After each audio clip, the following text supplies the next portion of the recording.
बर्तमान समय पाणीपाग विभाग तरफ पाणीपाग को नहीं किसी नुआ अपडेट आसी। सूचना अनुजाई आज पुणी बढ़ शीत। आगामी 3 दिन में 2 ରୁ 3 डिग्री सेल्सियस खसब तापमात्रा।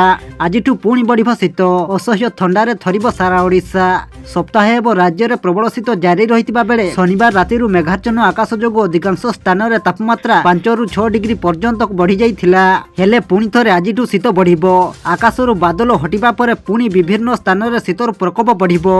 तेबे आसंतु वर्तमान समय पाणीपागर विस्तृत खबर उपर नजर पकाइबा। किंतु ता पूर्वरु वीडियो को गोटे लाइक करंतु एवं वीडियोटी को आपण मानको सांगसाथी मानकु अधिकरु अधिक मात्रा रे शेयर करंतु। जदि आम चैनल रे आपण प्रथम थर वीडियो देखुछन्ते ताहाले एबे ही चैनल को सब्सक्राइब करी पाखरे थिबा बेल आइकन को प्रेस करी ऑल नोटिफिकेशन को ऑन करखंतु। जहा द्वारा आगो को पाणीपाग संबंधी लेटेस्ट अपडेट आपण माने सर्वप्रथम आम चैनल माध्यम रे पाई परिबे। सूचना अनुसार आगामी 3 दिन में 2 ରୁ 3 डिग्री सेल्सियस खसब तापमात्रा। शीत सांगक किछि राज्यर किछि स्थान में तुषारपात देखा मिलिबो।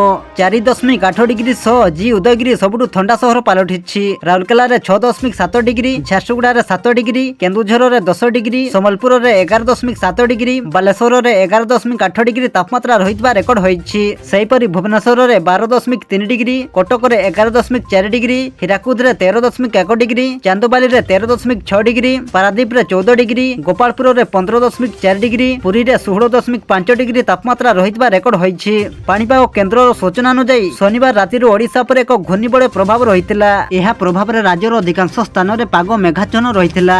साधारणतः मेघुआ पाग जोगु वायुमंडल रे प्रचुर जलीय बाष्प रही थाए। तेणु एही समय तापमात्रा रे दृष्टान्तमूलक भावे वृद्धि घटी थाए। सोमवार अर्थात आज ठारू राज्य रे पाग रे परिवर्तन आसिबो।